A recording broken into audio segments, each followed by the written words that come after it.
Ito naman po yung isang puno dito sa parting baba mga idol. Ang kapal po oh. Nakakatuwa pong kwan pagmasdan.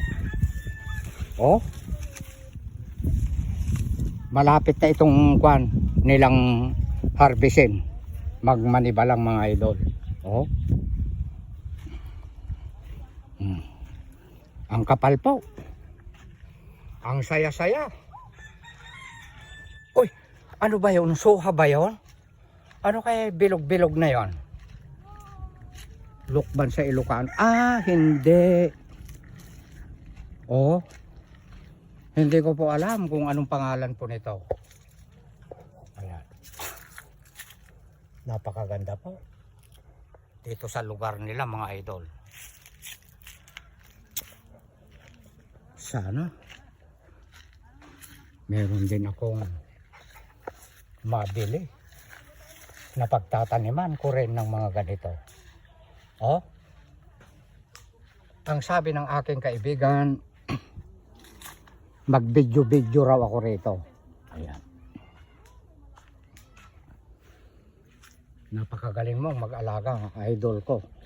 Ayan. Ito, pansinin nyo. Sobrang kapal. Hanggang doon sa taas. Oh. May brief pa rin. Oh.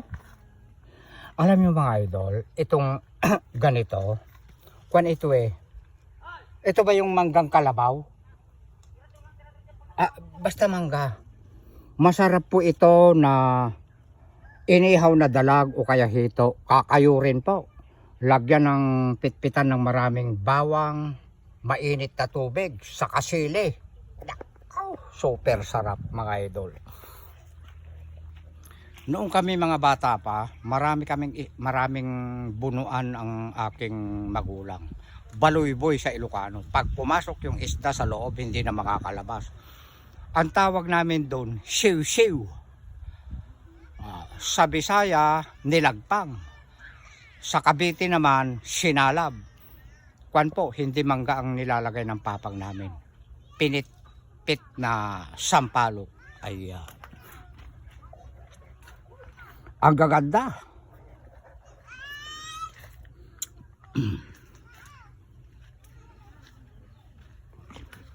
Hinihingal ako. Galing ako sa baba mga idol. Kinuhanan ko po yung mga tanim niya doon na mga siling Taiwan.